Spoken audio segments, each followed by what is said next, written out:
Very good afternoon to all of you, and I'd like to welcome all of you to this event on competition and development.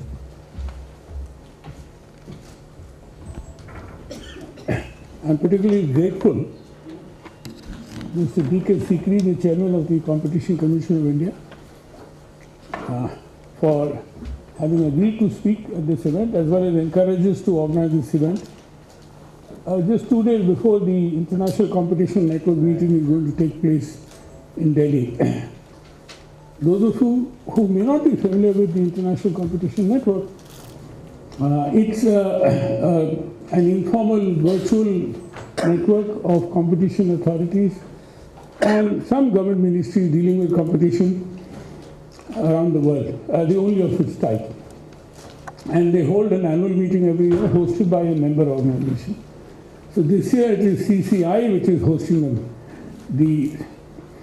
And I'm also very grateful to Montek Singh Ahluwalia to have agreed to come and deliver the keynote address.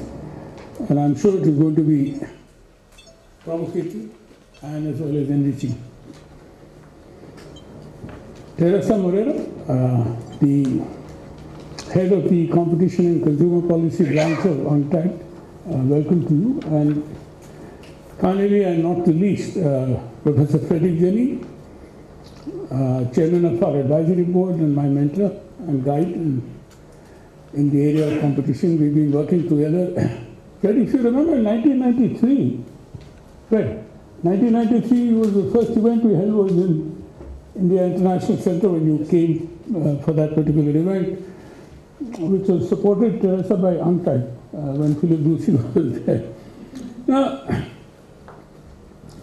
having been engaged since our inception on competition policy work, Dr. Chakravarti would remember in 1994, in fact, the then competition law of India, the Monopolies and Restricted Trade Practices Act, was amended to include unfair trade practices. And there is now a proposal. That is the time when we decided to engage in competition-related issues, including unfair trade issues, unfair trade practice. And the beauty about that act was, among other things which is not so good, was that it recognized consumer organizations and gave us that kind of recognition in the 1980s when recognition was a privileged document. The fact is that the MRTP Act itself was an anti-development act, and I'm sure Montek is going to speak about it in his own. It was a licensing law. It was designed to curb monopolistic practices, but it ended up by curbing growth of industry. But I will not go into that, except to say that there were some very useful judgments which came out from the Commission, which then led to the passage of the Competition Act in 2002, thanks to the understanding developed by the then Finance Minister, Mr. Yashwant Sinha, with whom we pleaded that the MRTP Act is now too old and we require a new model law.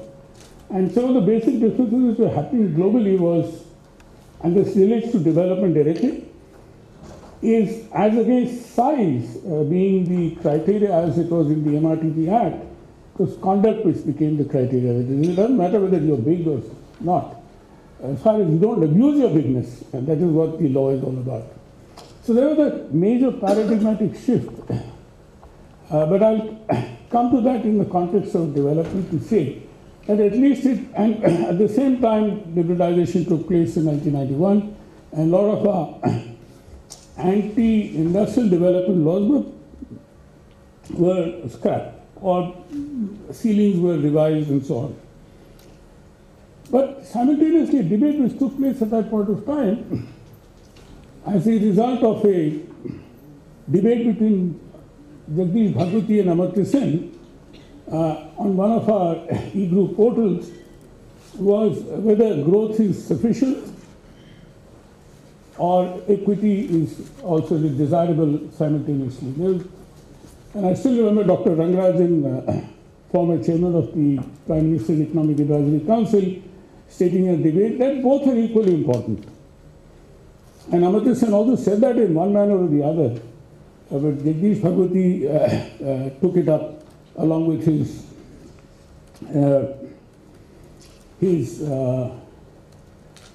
colleague, Arvind Pangadia, who until recently was chairman of the Niti Ayog, which is called the Policy Commission, and for the benefit of those who may not know Hindi, as a successor to the Planning Commission, which Ontek had steered for many years in his time with the earlier government. Now, we have been debating, and this happened with the Planning Commission as well, during that time, that a country like India, which is suffering from endemic poverty, how is it that you ensure that any law which you bring forward, because the goal, the objects of a competition law is to ensure that there is a level playing field, and so on and so forth. Yet, how do you ensure that it promotes growth as well, and it promotes participation in the market? And we'll hear more about it as we go along. Now, what I've done in my short welcome remarks, Chairman, about 10 minutes, is to relate it to the SDG, that being the latest document in terms of promoting inclusive growth. As you all know, after the Millennium Development Goals ended, and people found that it was not a sufficient framework to address poverty, that the Millennium Development Goals, I beg your pardon, that the Sustainable Development Goals agenda was adopted with the aim to achieve those targets by 2030, what could not be done by 2015. 2015 was anyway very difficult, and I'm not very sure that even 2030 will be achievable. But as far as if we can reduce poverty and reduce helplessness and reduce vulnerability, we would have achieved a lot. And that requires a lot of things. Now, the goal 1 of SDG says, end poverty in all its forms everywhere. That's the kind of high moral statement that we have made to ourselves, the international community. Now, the approach to empower the poor, the biggest challenge is that how do you eliminate abject poverty without creating the conditions necessary for people to be able to earn their living honorably and be able to reduce or end their poverty. Now, they need productive employment, access to land and capital markets at least, and among various other factors, and linking those people to the markets through various means, various methods, so that they can achieve for themselves that kind of relief or the kind of goal that we are looking at. Now, one of the first things that we did, and this comes out from our study in various countries over the last 25 years, we've done work in about 30 developing countries, of which some who are represented here also, that in the developing world, 40 to 45% of the income of the poor is spent on food. And if you are unhealthy, then the cost towards healthcare then sort of takes away the rest of the budget. It's so bad. Now, if you look at it from the competition perspective as we did, we find that in the supply chain of agriculture and food, there are a large number of anti-competitive practices which prevail, and unless they are tackled, whether they are input markets or the output markets, both ways. And that continues to happen. At the moment also, as I speak, there are many big mergers in the agro-food sector which are dogging the headlines. And we don't know which way the dice will roll or which way it will end up.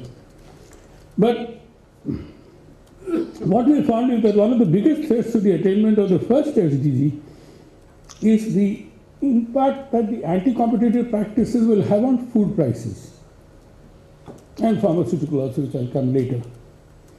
Therefore, the One of the key strategies that member states have already identified as critical for the attainment of Goal 1 is to create sound policy frameworks to the national, regional, and international levels based on pro-poor and gender-sensitive development strategies to support accelerated investment to poverty eradication actions.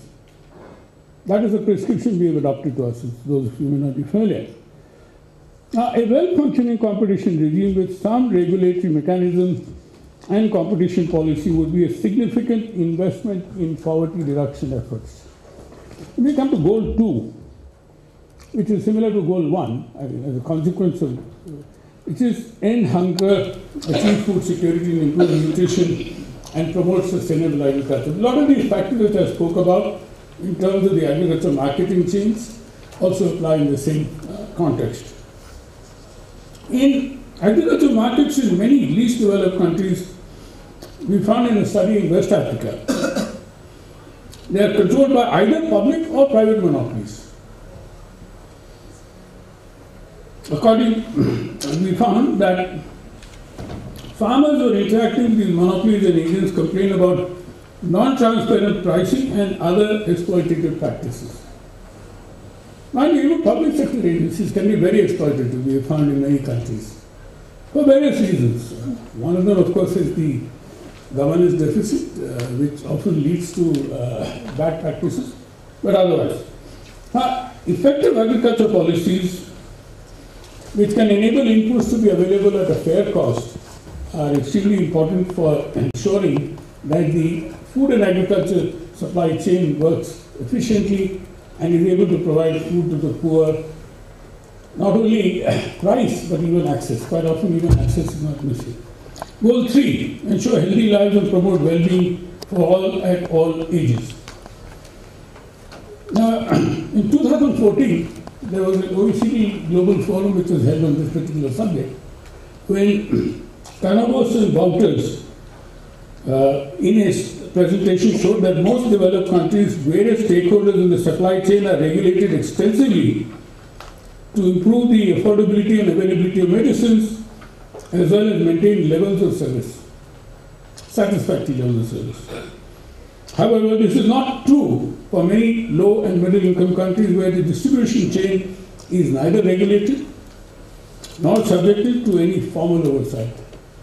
To my knowledge, CCI has engaged in a particular study in this area as far as India is concerned. And we have done a lot of these studies on a granular basis in many provinces in the country. India is a huge country, so we, quite often we take up provincial studies rather than a national study, because that would not be possible to be funded or completed in time.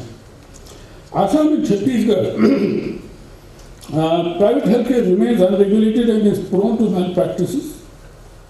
Practices of commissions and cuts available to doctors for referring patients to diagnostic and pathological labs is one of them. There was even vertical agreement between doctors on the one hand and pharmaceutical companies and diagnostic testing centers on the other. The government of India is trying to bring about a code of ethical practices for doctors, but it is still in the drafting stage, and you can well imagine the vested lobbies which are opposing the introduction of such a code. Goal 4. And Martin, this will answer your question particularly. To ensure inclusive and equitable quality of education and promote lifelong learning opportunities for all.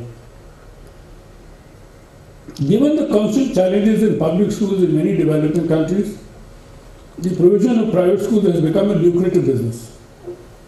Just like falling from the frying pan to the fire.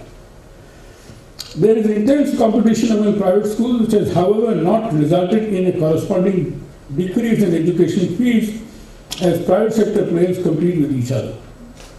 Development of private school associations generally facilitate collusion on fees, especially if there is no competition law, or even if there is a law and there is poor enforcement. And this is a universal practice we've seen throughout the world. I just ended up writing a paper for Barry Hawk on the ancient Indian market regulations in 300 BC, and it's the same thing then. The same thing that there was collusion and the fines were exorbitant.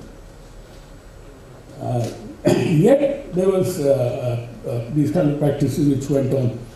And there's a famous quotation by Adam Smith also, when bird is the same feather, but when traders in the same sector meet together, they don't come to meet discuss the weather, but discuss pricing and so on and so forth. Now, there are other goals, let me leave it at that, except to touch two more goals: ensure availability and sustainable management of water and sanitation for all, ensure access to affordable, goal 7, affordable, reliable, sustainable, and modern energy for all. This is again another area which can, if informed, or I would say impacted by good competition regimes, can ensure access. I mean, in India, one problem that we've been facing in terms of competition in the electricity sector is, while the Electricity Act of 2003 provides for open access, yet our state regulators are very hesitant, or state electricity companies are very hesitant to provide that open access, which is basically a competition promoting issue. And every time there's a debate on it, and this time again the minister says we're going to bring in a law. I don't know what any law can do unless there is a better understanding and there is a better incentive or disincentive scheme. Goal 9, once again, relates directly to competition issues: to build resilient infrastructure, promote inclusive and sustainable industrialization, and foster innovation. Now, what is required is to create a conducive environment for business to thrive, to enhance industrialization. This is what competition policy can do and has been doing in many places. Reducing entry barriers. Besides, competition policy also helps ensure that existing firms, which are relatively weaker, are protected from market exit through exclusionary practices by the dominant firms, which would also help in industrial sustainability. Now, innovation in pursuit of the SDG goal can also be achieved through implementing a sound competition policy framework. Chairman, let me conclude with 4 bullets. Competition policy is manifested through a set of government strategies, priorities that has implications on various other government policies such as industrial, IPR, investment, and a host of them, labor policy, and so on. Number 2, there is more direct linkage between this has been proven again and again. Now, in terms of the Millennium Development Goals, there are some goals where it can have a direct link that read out, and others can have an indirect link. Finally, what is important is that we require attention of the international community, bilateral and multilateral donors, and international businesses to be more on developing internal capacity and awareness among national stakeholders about benefits of pro-competitive reforms and administrative actions. Thank you very much.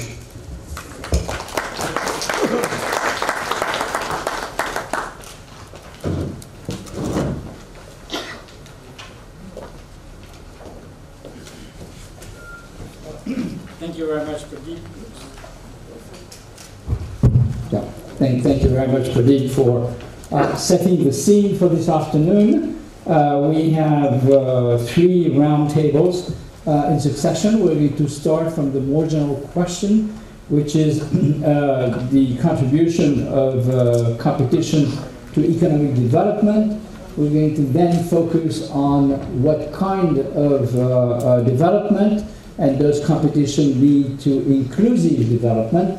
And then we're going to focus even more the topic by asking ourselves whether competition law enforcement, as opposed to competition policy, directly contributes to economic development. So we have wonderful speakers. The keynote speaker today is Mr. Monta-Kadiwalia, who is very well known by all of you, former Deputy Chairman of the Planning Commission of India. So he's going to take the floor first. And then Dr. Sikre and Teresa Morera will be commenting on, adding their thoughts on what you will have talked about. And then at the end of this roundtable, we will have a presentation by Eleanor Fox, who was supposed to be with us, but couldn't be with us for health reasons. But she did send her thoughts, and she has thought greatly about this topic. So without further ado, let me give the floor to Martha. Thank you, Frederick, and thank you, Pradeep, for inviting me to this conference. It's not a subject on which I've worked on, but I think what Pradeep said is that it's a good idea to start a conference with someone who actually hasn't got a clue what the issues are at a professional level, so sort of sketch out some of the landscape.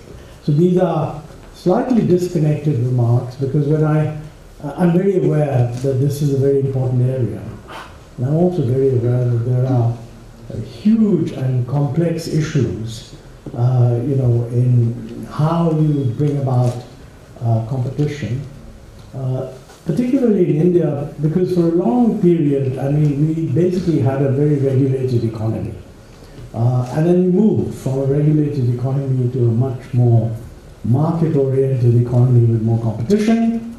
And whenever you do that, there's always a concern that, do you achieve a competitive outcome simply by not having any regulation at all and making it a kind of a free-for-all, or do you need a competition policy? And I think Pradeep quite rightly invoked Adam Smith's remarks about how businessmen rarely meet, I think he said even for merriment, but there is some conspiracy against the common weal that they're engaged in. And there's a lot of people who actually feel that quite sincerely. So clearly, most people feel that we do need some kind of a competition policy which can be enforced.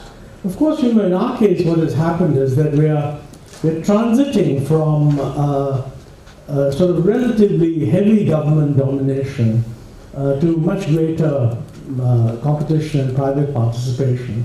So there are a lot of sectors that are still regulated. And when we got a regulated sector, one of the issues is you have regulators. Mr. Sikri, who will take the floor shortly, is the head of the TRAI, which is the telecom regulator. Sorry, no, I'm getting it wrong. You're on the Competition Commission side.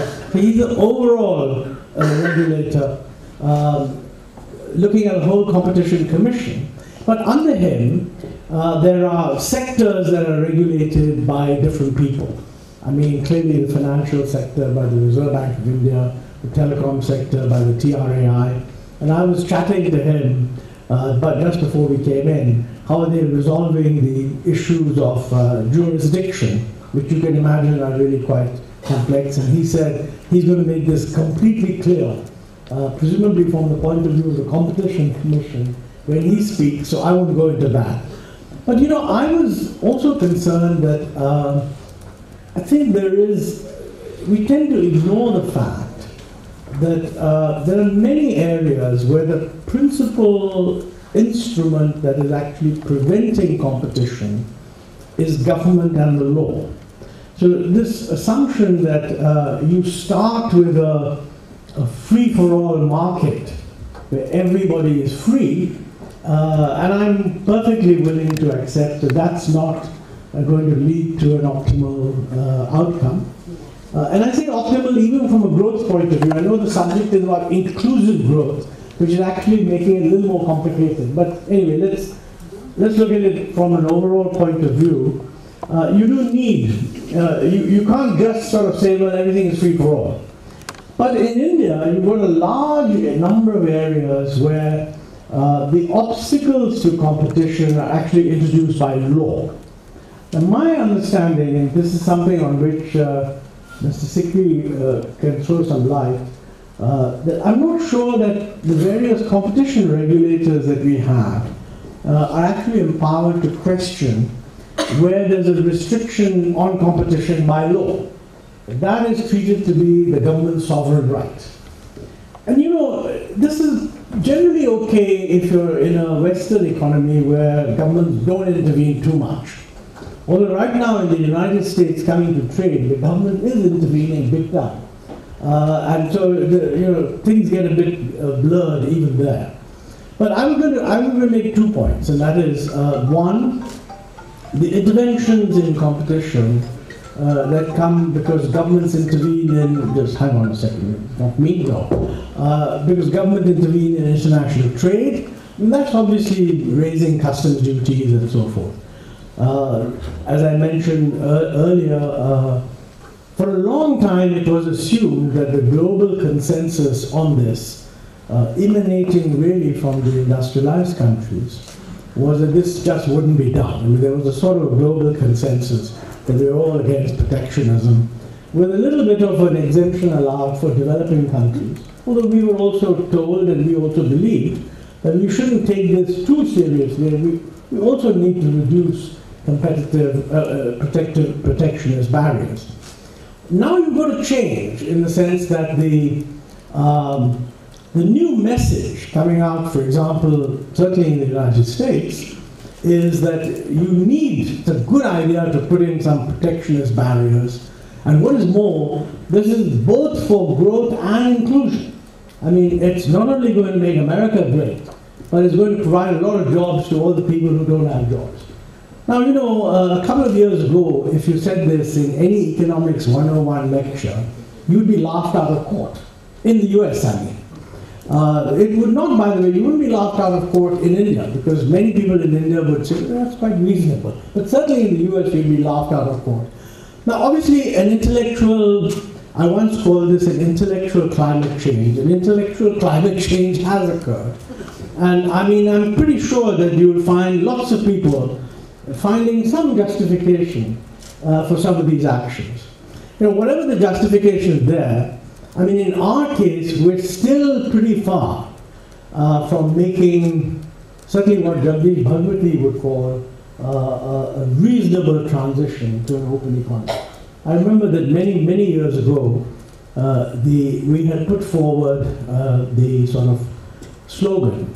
Policies are, by the way, driven as much by slogans as anything else. I mean, it's always a good idea to put in a catchy slogan which will then develop some momentum, and policies will follow. And the slogan was that, you know, we have unduly high customs duties, and we must lower customs duties, our customs duties, to be roughly equal to that of other developing countries.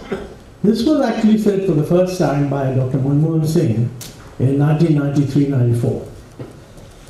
A few years later, Mr. Chidambaram, as finance minister, we persuaded him to say that we should really benchmark against the ASEAN countries. Now that narrowed it down from all developing countries, ASEAN countries. That was in '98. Different government. Government changed, we had the NDA-1 government, and they also repeated the same kind of slogan. And since then, I mean, we've been trying to bring duties down, and we're still significantly higher than ASEAN, though not by that much.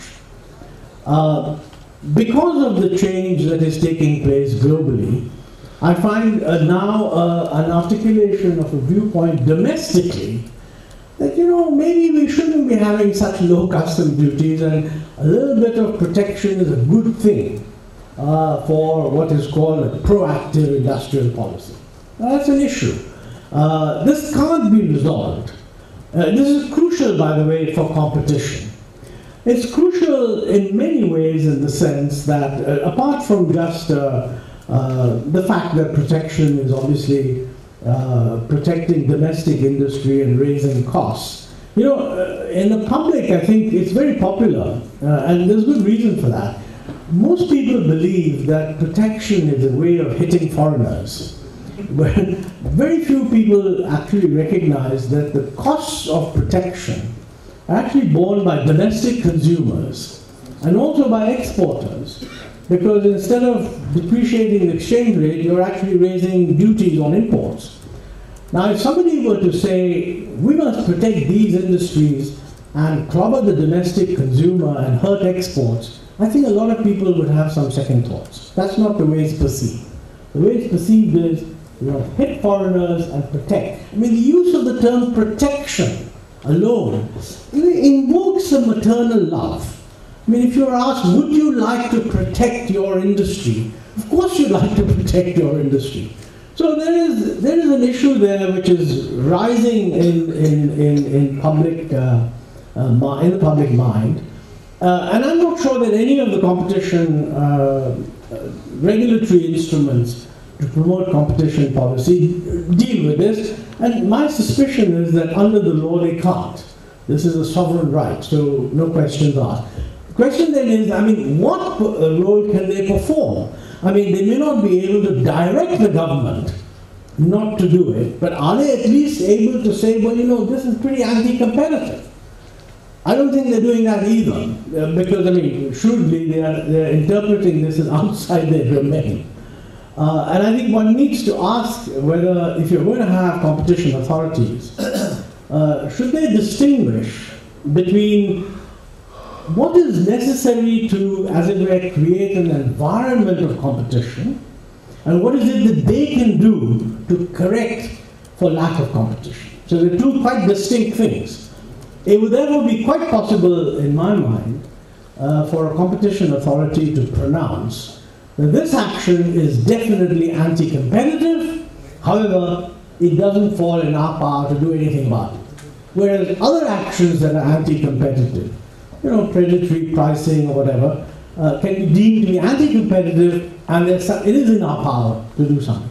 I think if you want to educate the public, we need to bring this in, because the idea of competition commissions just sort of looking at the regulation of competitive activity by private players, or by even public corporations versus private players, but not government, that is a very narrow definition, especially in an environment where the sources of interference with competition are not just these awful businessmen that Adam Smith talked about. It's much more conscious lawmaking. And it's not just international trade. I mean, we in our public debate are not actually aware of how much intervention there is in domestic trade.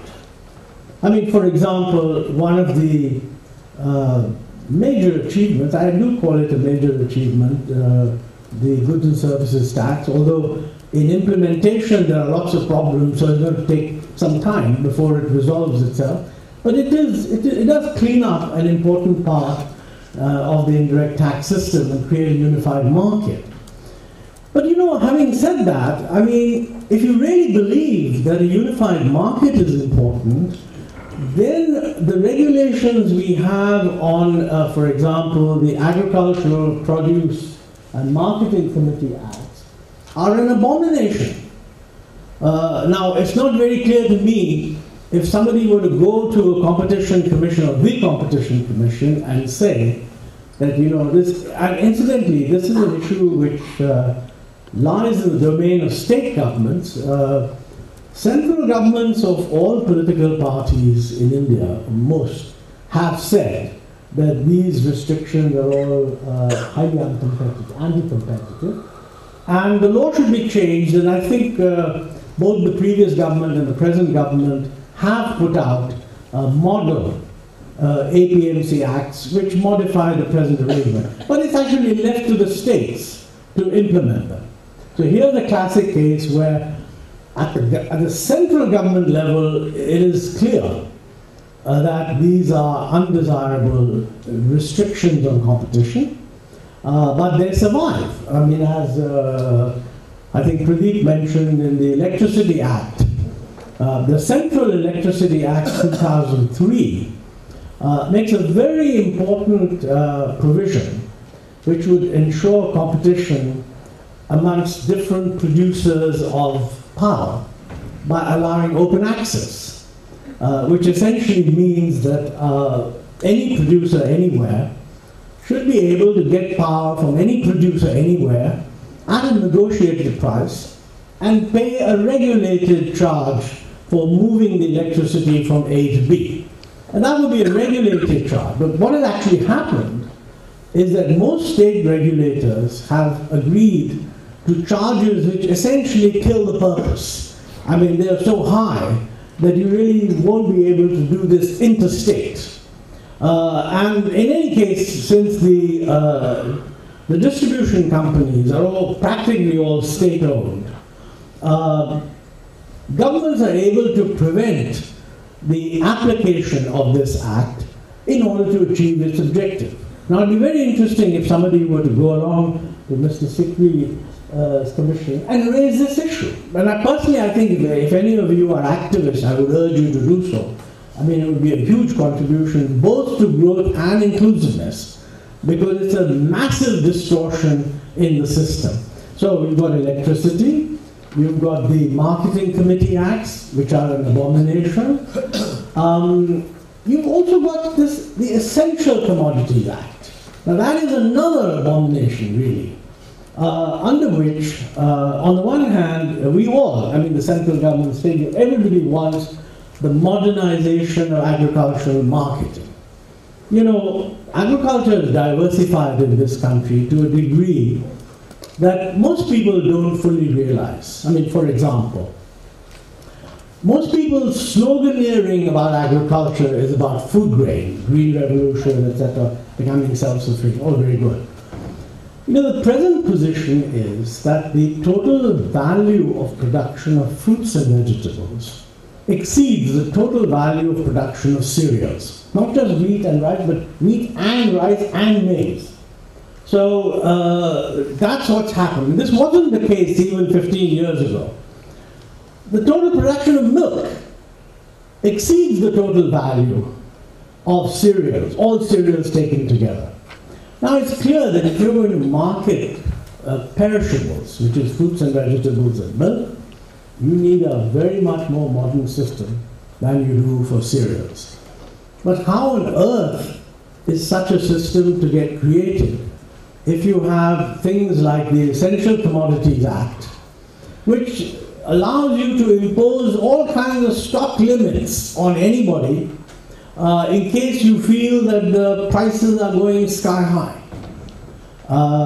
Again, not sure whether any of the regulators can take care of this problem, but it's a very serious problem, because on the one hand, the belief is that the farmers are suffering massively because the traders monopolize whatever facilities there are to get goods from the farmer to the consumer.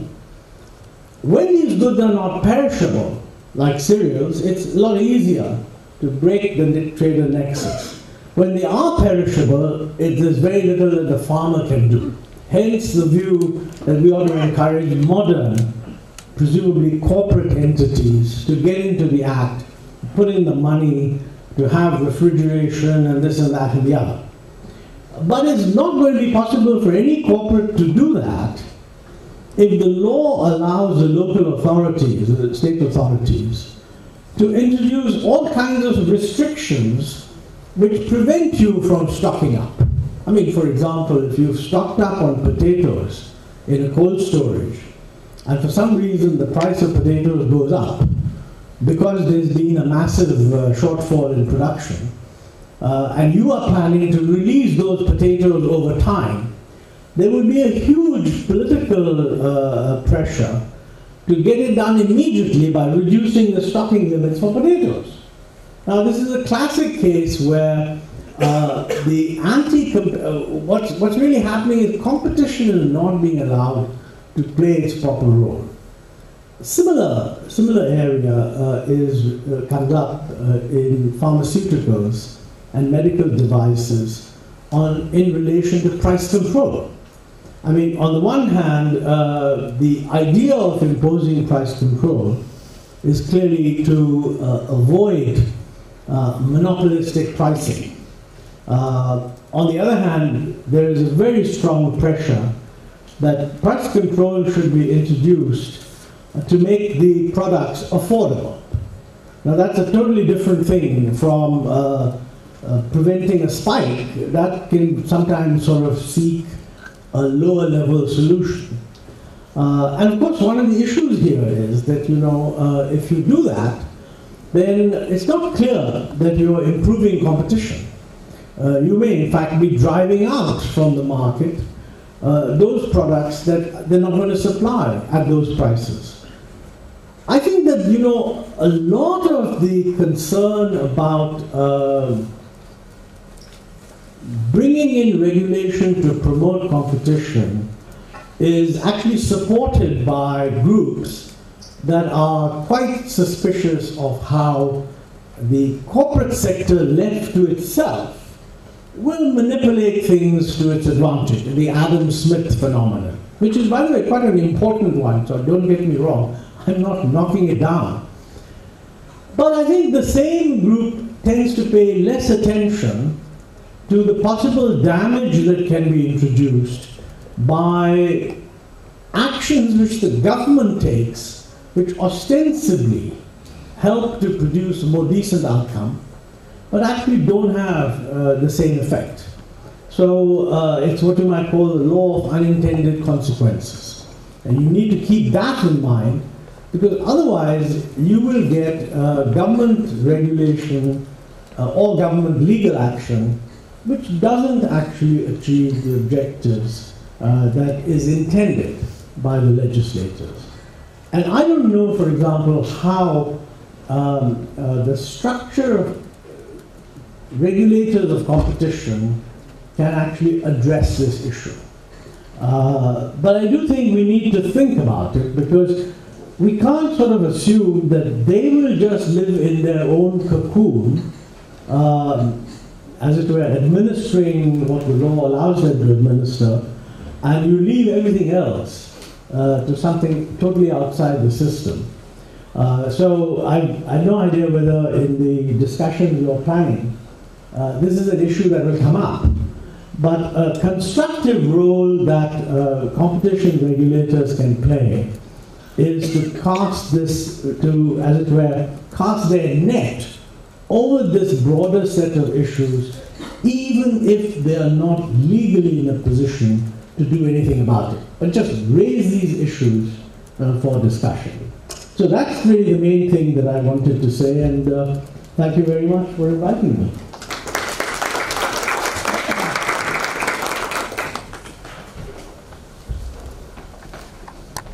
For a really interesting, provocative introduction to the debate.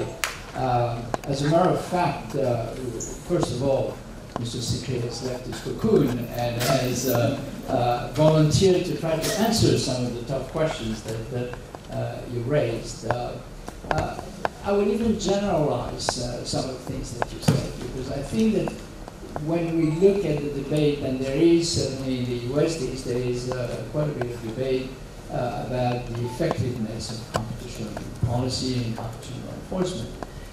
And there are two sets of issues. One of them is the one that you addressed, is the fact that one of the preconditions of competition is the fact that government is nowhere to be seen in the macroeconomic theory textbook, so there is no regulation that prevents everybody's on the same page literally, and then competition can be perfect and lead to a positive result. We know that there are plenty of regulations, and then there is the institutional question of who is supposed to deal with this. Is it the competition authority? Does it advise sufficiently effectively to get changes? Should there be another body in charge? Should they be within the government, somebody who's in charge of dealing with this? There are other preconditions which are not necessarily realized, and we will talk about this probably later on today. In the economic theory textbooks, when there is intense competition, we know that all the firms in the industry tend to reduce their cost and reduce their price, pass on to consumers the benefit of their efficiency, which is great for consumers. And some of them, it is mentioned, don't really succeed very well, but it's all right because they reallocate themselves in other industry where they are much more competent and where they can make a profit. That assumes, of course, that the labor factor, just as a capital factor, are reallocated in other activities. and it's an issue which is not really discussed in macroeconomic theory because it takes place, that's it. Now, one of the things which is very much being discussed in North Atlantic, both in the US and Europe, is the fact that the reality is that for all kinds of reasons, which are sociological, some of them have to do with labor market regulations, but others are more sociological or maybe imperfect programs. The reallocation doesn't take place, and therefore there are people, particularly if one starts from the international competition, who get stuck in a situation where they cannot find an alternative, and this creates a lot of resentment against competition. And this has been one of the very crucial issues. So, should we have different institutions? Should the scope of what competition authorities do be wider? Mr. Sikri, you have the floor.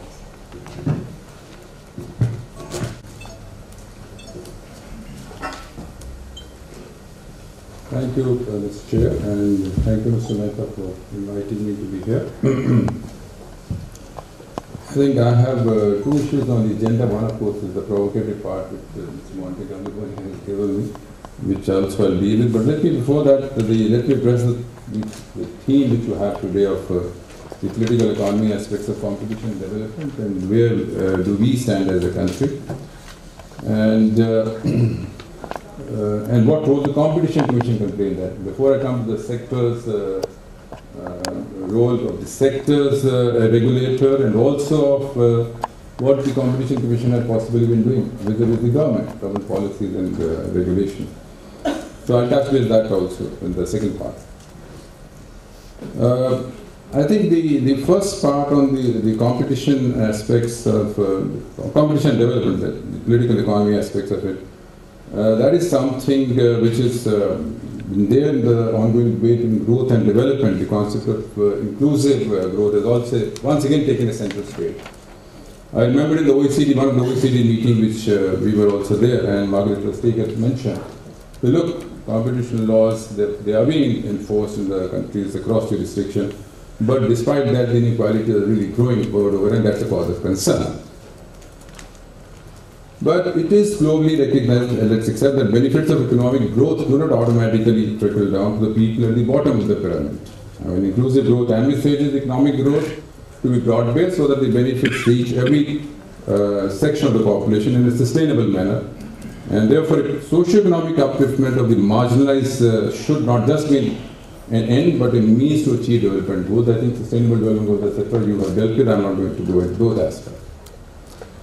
That the growth doesn't automatically translate into development, we can gauge it from the fact that half the world population lives still on less than $2.50 a day, and more than 1.3 billion people they live in extreme poverty, less than $1.25 a day. So this again reaffirms the fact that economic expansion by itself is not sufficient unless efforts are made to uplift the bottom of the ladder. The Gini coefficient statistics of India gives a telling picture of how growth can in fact exacerbate inequality. As per the IMF report, this has increased from 45 in 1990 to 51 in 2030, driven by the inequality within the urban areas as well as the urban and rural areas gap. So having said that, I must say that the economic growth measured in terms of national income still remains the driving force behind development. The debate between development and distribution benefit is equitably is not new in India also. This has been going on for long. As far as India is concerned, at least I remember when we were a part of the government, now of course one is part of the market regulation. In India we have built a consensus that without increasing the size of the cake, attempts at distribution of benefits won't yield results. Simultaneously, there is a consensus that we need to refine the mechanism for distribution of benefits to avoid pilferages, especially at the last mile, which we experienced very, very seriously. So this has been a challenge for the planners as well as the implementers since the beginning of the development. It is not something new. Where the virtue of competition lies? The virtue of competition lies in enhancing the size of the cake, basically. It's at the center of efficient functioning of the market economy, and by bringing in allocative, productive, and dynamic efficiencies, it pushes the economy towards a high growth trajectory. India is an example, and its growth story since adoption of the liberalized and the globalized market-driven economy has been well documented, and Mr. Montic also touched upon it briefly. India is today one of the fastest growing large economies, 7th largest in the world, and 3rd in the largest in terms of purchasing power parity. And its contribution to the world GDP growth in terms of PPP terms has doubled in 7 years, about 15%. However, optimal economic outcome may not be the best outcome for individual stakeholder, and it's a human tendency to give preference to the individual gains over the collective benefits. Therefore, each economic agent tries to maximize his or her gain, and there always remains a tendency to deviate from the social benefits towards individual benefit. Those in possession of the significant market power, they are in a position to tilt the scales in their favor in two ways, either by violating the rules of the game or by changing the very rules to their advantage. Sometimes those individually not in possession of such market power, they combine and collude with other similarly placed entities to collectively influence economic outcomes that can be suboptimal for the economy as a whole. So a robust competition regime, what it tries to work for is to ensure that the rules of game can remain fair for everyone playing it, and the market power is not misused to excessively turn the game in favor of few. Competition enhances consumer welfare by providing better quality product, wider choices, and low prices through sustained innovation. In emerging market economies, the role of competition becomes all the more critical, as market distortion in these economies can prevent broad-based welfare-enhancing growth, and in fact can promote lopsided growth and inequality. Having said that, I must say that the existence of a robust competition regime is a necessity, but not a sufficient condition for ensuring overall economic development. Competition addresses mostly the supply-side factors and supply-side rigidities, but doesn't address the demand-side bottlenecks that may arise from low level of disposable income and consumer demand. These factors can be addressed through a comprehensive socio-economic policy framework, and in India, we already have been taking a lot of affirmative policy action. Mr. Montic was at the helm of the Planning Commission. He is well aware. We had the direct benefit transfer scheme, public distribution, and a whole lot of Manrega for the employment generation, etc. They have been implemented, and they still continue. Use of Aadhaar, now which has been kind of seeded into these programs, I expect will enable better targeting of benefits by reducing the pilferage and inefficiencies of the earlier redistribution mechanism. But these are all, to my mind, very short and direct and short-term measures to address the demand constraint. The purchasing power of the underprivileged on a sustainable basis can be best addressed through transformative measures, which would increase their productivity, and this can be achieved, I think Mr. Montic also touched, through better education and healthcare system. That should be the priority for us.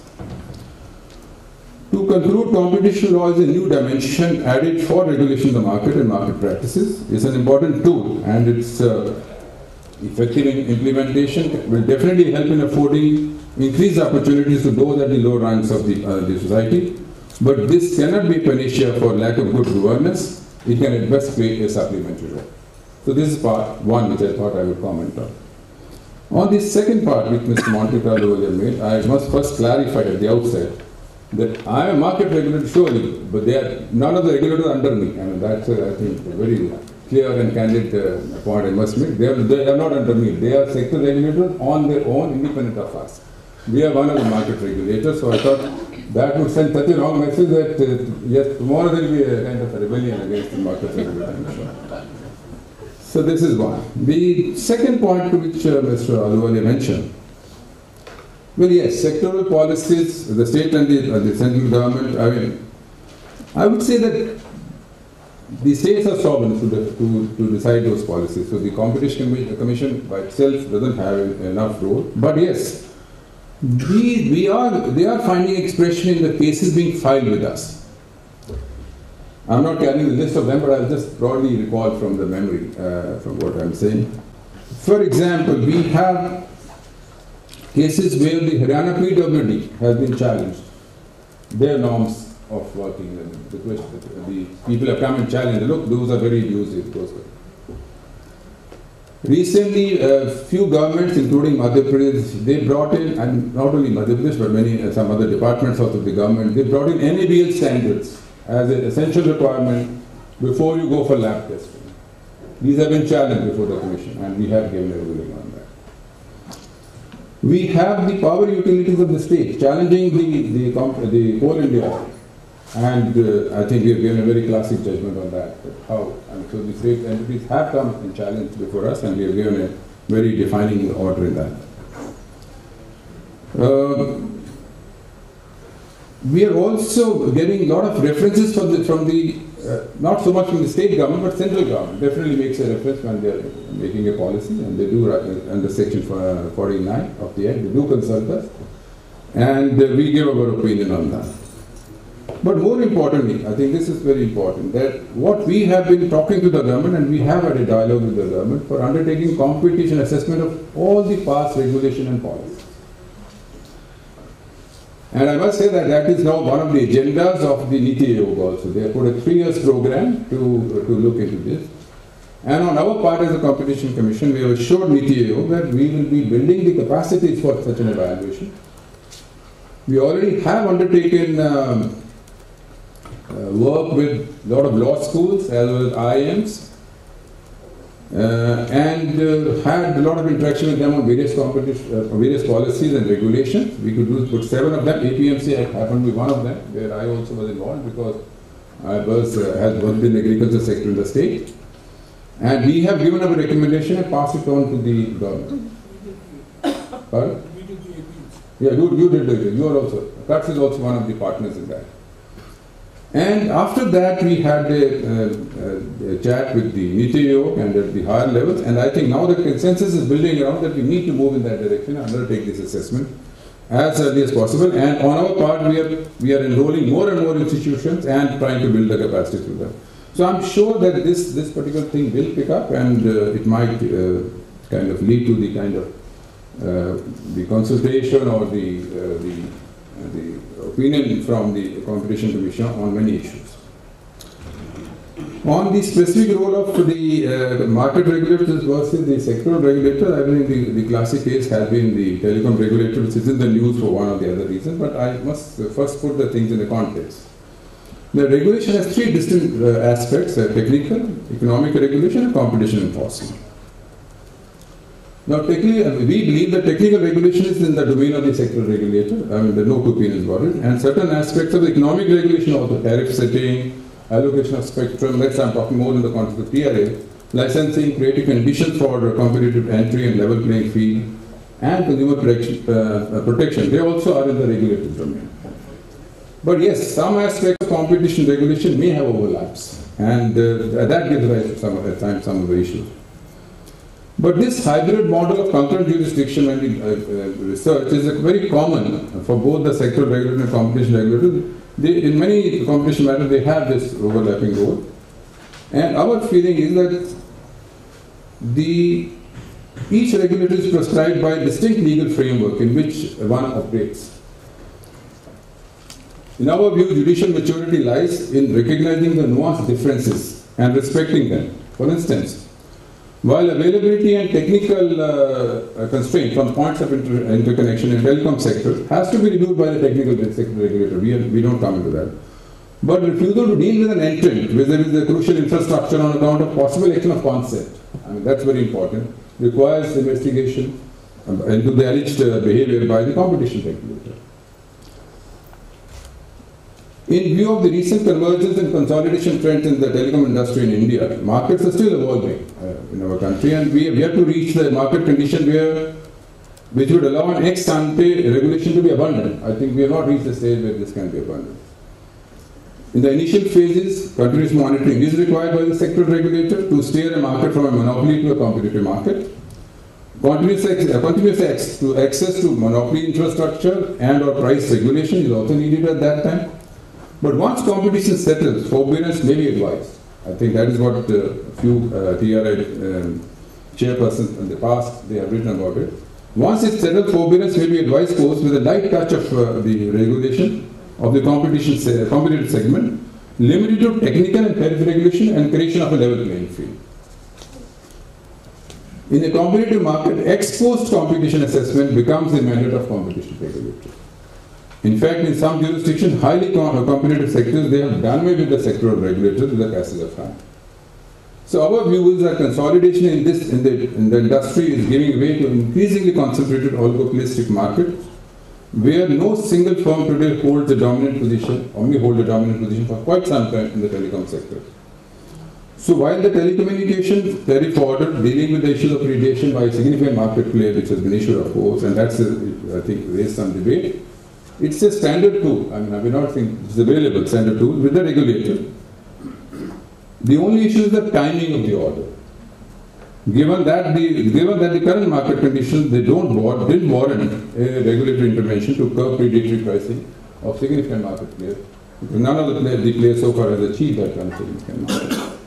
So I think these are the broad thoughts on the sector regulator versus market regulator. If we understand the law very carefully and read the nuanced version of what is stated in each of the law book, I don't think there is any conflict which exists. It's only a question of, and we have under the law section 21 under which we can make a reference, and we do make a reference to the sector regulator. We have made references to DGCA, we made reference to TRAI, and we do talk to each other wherever it's necessary. So I don't see there's any area where there can be a point of conflict. Thank you.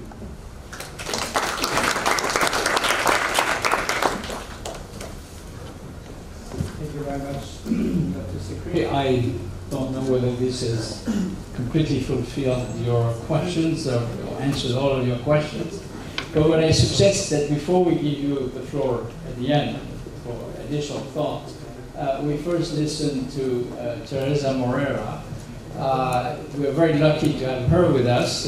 She's highly qualified for this discussion, particularly because she has been part of the economic policy scene in very different aspects. She was a trade specialist and interested in the international trade regulation, and then moved to the competition side and also to the consumer side. And she's now at the UNCTAD, the head of the consumer and competition division. So we're very happy to have you.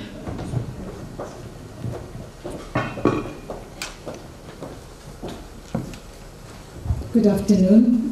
Well, first of all, thank you very much to CUT, especially to Pradeep Mehta for this opportunity, and thank you to Fred Jenny for this very generous introduction. I mean, I am the one who is honored to be in this panel.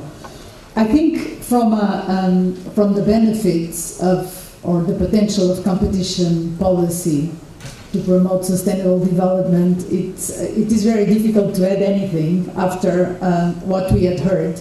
So I hope you will allow me some comments from a broader perspective that, of course, respects the work of my organization, UNCTAD, the UN Conference on Trade and Development, and also specifically the Sustainable Development Goals that are already mentioned by Pradeep Mehta in his opening. The Sustainable Development Goals nowadays are the framework that really drives all the activities that are being developed and implemented by the UN bodies. A number of sustainable development goals were mentioned. Allow me to say that UNCTAD, which is the UN body responsible for trade and development, but also for technology, for investment, for logistics, and is the focal point for competition law and policy, is mostly concerned with a number of sustainable development goals that I'm just going to mention very briefly, because I think, as Pradeep has mentioned, that this is relevant to the current discussion.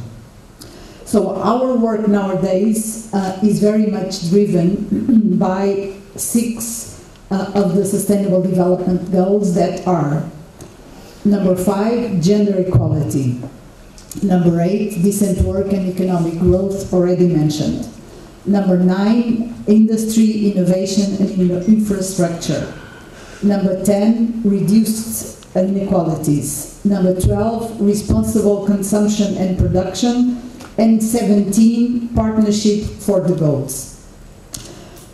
as we usually say, and I'm quoting, the SDGs are a universal call to end poverty, protect the planet, and ensure that all people enjoy peace and prosperity. And this is why also UNCTAD motto is prosperity for all, since there is this concern of the UN of not leaving anybody behind. Of course, this is easier said than done when we talk about competition law and policy. What has been our work, and let's say what are our very general findings when we talk about the role and the remarkable contribution of competition law and policy for sustainable development? Well, our work as an organization is to assist developing countries and economies in transition in better integrating the world economy, and in this particular case, in using competition law and policy as an instrument to promote economic growth and sustainable development. Of course, sustainable and inclusive development. But our findings allow me to say that our recommendations are always subject to the recognition and to the particular political, economic, and social characteristics of member states, meaning that all countries, mostly developing countries, and we've been talking about India, but India is one of the BRICS, so I would say it's a case in its own. I'm thinking also, for instance, of South Africa, again. These are the most relevant, the most developing countries that obviously play a very big role, also setting examples, but unfortunately, in some way, they don't really play the role that is needed for small developing countries, for sub-Saharan African countries, for small islands in the Pacific, etc. So, again, the recommendations according to the specificities of each country, especially bearing in mind their economic and social conditions, is for us very important. A development strategy, in a way, of course, this will have to be translated into economic policy.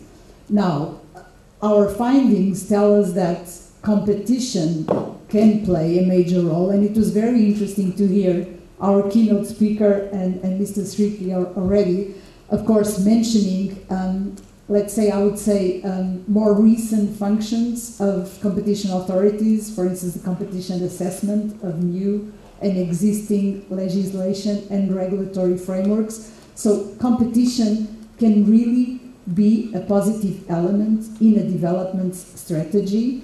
First of all, permeating, I would say, economic policy. So being fully taken into consideration by the government, by parliament, by the elected bodies of any country when choosing to liberalize, to privatize, to deregulate. So I think that is a very important factor. I don't think that this, of course, there are a number of very interesting studies done everywhere, namely by the OECD, also by UNCTAD, by a number of academics and scholars, but not always that important function, that advocacy, but within government, so to speak, is sufficiently well known. When we think of competition law and policy, most of us, and I'm also thinking of my past experience, tend to think about competition law enforcement, which of course it's extremely relevant, but competition needs to really be disseminated, I think, in a country, so that it can really allow the pursuance of sustainable economic and development with inclusiveness. Now, again, a development strategy does not just happen as a consequence of trade liberalization. It's not just the reduction of tariffs or the removal of obstacles to trade, or the fact that we say that we have enacted competition law and we are going to enforce it, that allows to correct the inequalities that were already mentioned, the fact that with economic growth and development, there seems to always be a lack of even redistribution of benefits, and this leads us, even in the most developed countries, to the situation where so large numbers and groups of the population are unsatisfied, are against what we consider are the major achievements from an economic point of view of the 20th century. And this is a way what led to these recent protectionist trends in a number of regions and continents, but we have heard already about this. So it will not happen without a public, a government, a country's assumption that a number of measures have to be taken to correct those failures. And this is not just for competition law and policy. This needs to be a part of a larger development strategy, as I mentioned, where social considerations, other economic, sector-specific considerations may be relevant. Of course, there is a danger and there is a challenge in saying what I just mentioned, because somehow this may imply that for public interest, for nationalistic, for protectionist reasons, there is a justification to impair competition. But this is not what I'm suggesting. I'm just suggesting that competition, if it needs to permeate the economic policy as a whole, it doesn't really address properly a number of inequalities that most developing countries face, and that in some countries are very, very relevant and raise serious concerns. So, competition and development. Well, development needs a holistic approach, needs to obviously encompass competition concerns, competition objectives, competition law and policy, combined with other policies, combined with sector regulation. I understand the references of regulated sectors sometimes being the ones where less competition has room because of the tendency of government to interfere, to adopt measures to raise barriers, to protect the incumbents and domestic companies. But in any case, markets cannot function on their own, leading to equality, leading to inclusiveness, and this requires public policies. Of course, the difficulty, the challenge is how to strike the balance, how to do it. The key is probably a multi-stakeholder approach, and this is very interesting. We heard about the previous speakers mention a number of groups and sectors, because my personal experience, and also coming from the European Union, allows me to say that even in the most developed countries, citizens, as consumers, don't necessarily realize the benefits of competition law and policy, which is why, of course, there is such a strong case for sometimes bringing closer competition authorities and experts and consumer protection experts, and namely NGOs and consumer organizations such as CUTS. So this is very important, so that there is fully support. It's fully supported, and there is political support that is understandable by citizens as consumers and as workers, that competition law and policy entails a number of economic advantages and benefits that will be beneficial for them, for their market, for their society, for their country.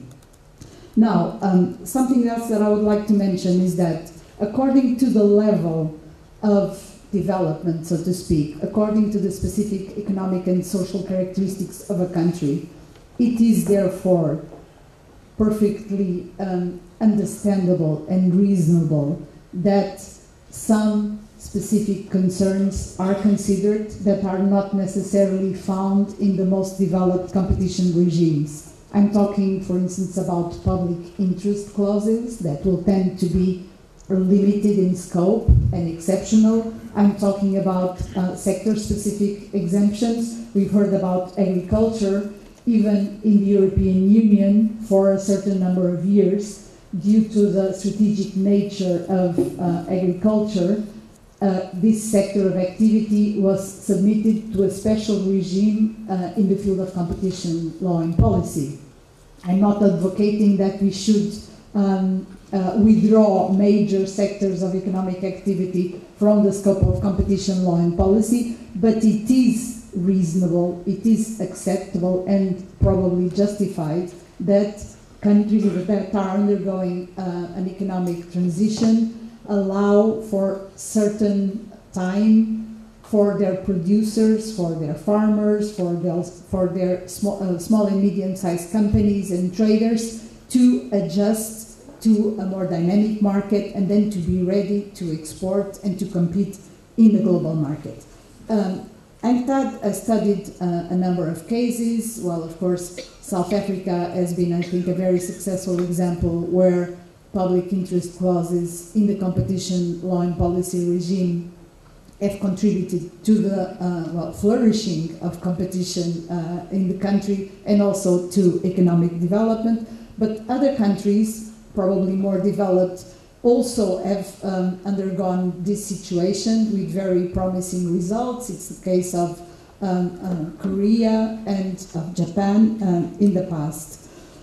I would like also to mention, because the foods industry and agriculture again has been referred to a number of times today, that when we talk about competition, law and policy and competitive markets, sometimes we tend to overlook fair competition, which is of a major concern in a number of countries, and interestingly enough, in connection to the practice of abuse of buyer power, and namely in the food industry. This is, I think, a very good case where the most classic concepts of competition law and policy don't necessarily fully grasp this practice that really damages producers and consumers.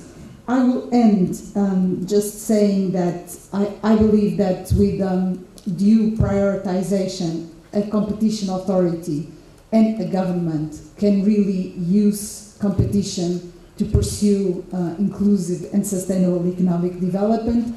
And my final word would be to say that the regional context, while India is in a special region because it's a continent in itself, I know, but it is a very influential country in this South West Asia part of Asia, of the bigger Asia, but there is a huge potential in regional economic organizations and regional networks to exchange experiences, to tackle appropriately cross-border anti-competitive practices that, as we know, are more global than national or just regional. And of course, from the regional cooperation, international cooperation, there is a huge potential for international cooperation, and probably in a globalized world, and now with these sorts of trends towards protectionism, international cooperation is needed more than ever. Thank you very much.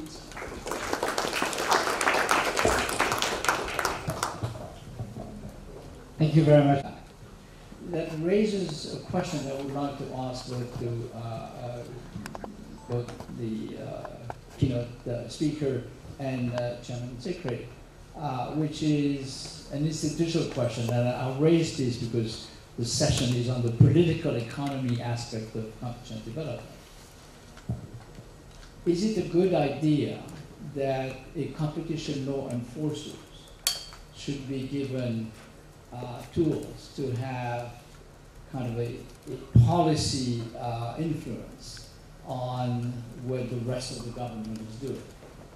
Or would it be better, like it exists in some countries, to have two separate institutions, one which is devoted to competition law enforcement, another one which is within the government, but is developing a competition policy. And I can think, for example, of the Monopol Commission in Germany or the Productivity Commission in Australia. Wouldn't that be a clearer and possibly a more effective way to try to deal with some of the issues that Mr. Arulaya mentioned earlier on? And I will, okay, so I will start with the keynote speaker, then to the Chairman Secretary, and then to the speakers. Thank you. A difficult question. I think when you set up a statutory body like the Competition Commission, outside government, it automatically acquires certain status. Nothing stops the government from doing whatever it's supposed to be doing. But we all know that essentially, and indeed there are bodies within the government that do this kind of thinking. Earlier this was done, one of the things done, say, in the Planning Commission, now it's done in the Niti-Aayog. So, but within government, whatever is done is sort of an input into government. I was very struck by Mr. Sikri's statement that they either doing or thinking of doing, sort of putting a report at the end of each year on important developments that relate to whatever it is, strengthening of competitive forces, which may or may not be very strictly defined by the area that they cover. I think that kind of report would be a good thing. It will have more weight coming from an external statutorily independent body than the same thing would coming from within government. So obviously both should exist. I also think that one of the important things we need is a better understanding of what is happening in this matter around the world. One of the dangers of large countries is they tend to be essentially dominated by their own experience. And when you're thinking of institutional changes, it's very useful to know what is happening elsewhere.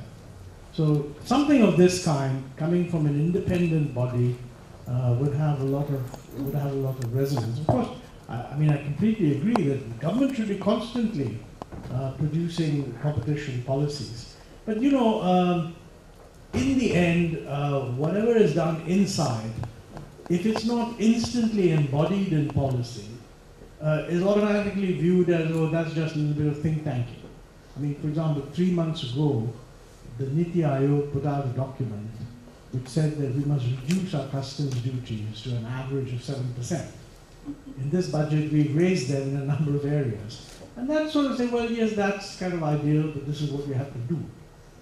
So inevitably, governments are going to be judged by what they do, not by what some policy document says. But coming from an independent body, it would carry a certain amount of weight.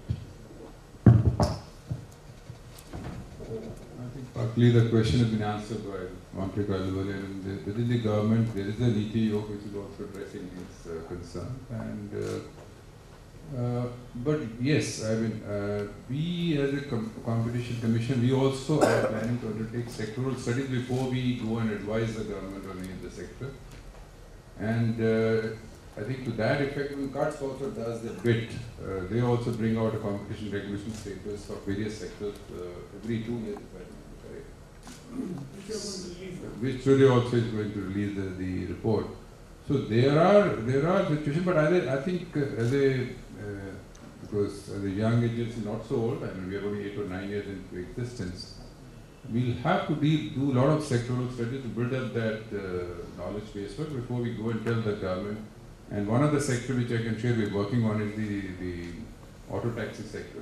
That is one which we are planning to do a study, and thereafter, because this did arouse a lot of interest in the state government and the central government at one point in time when the Uber, Ola came into existence and there was surge pricing. So all the state governments, they really wanted something to be done.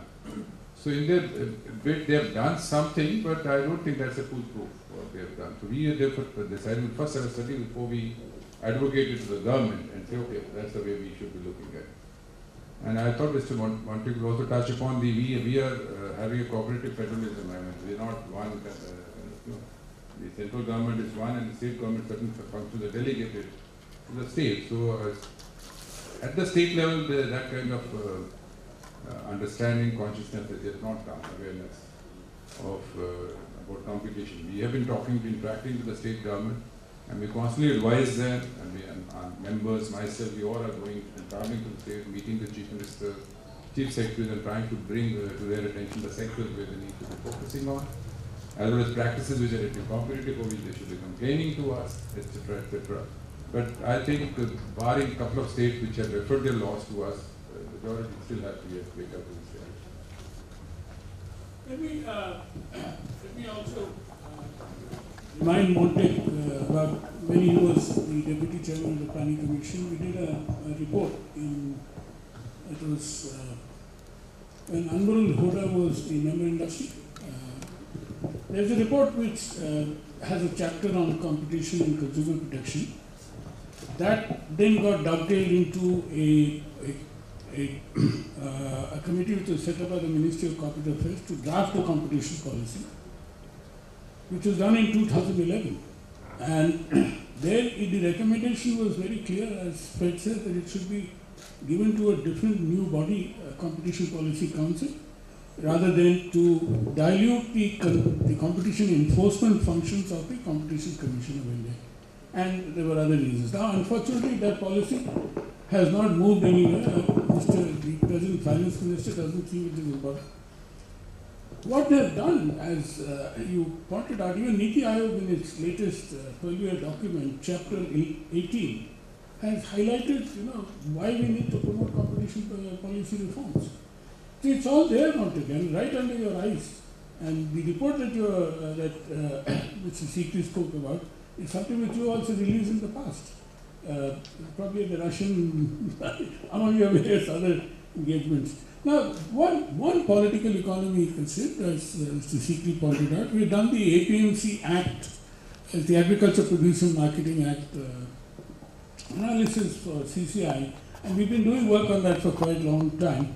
It is a political economy constrained hugely, because the traders who operate in the agriculture markets are big funders to political parties. And across the spectrum, is there fine, you want to bring in these reforms?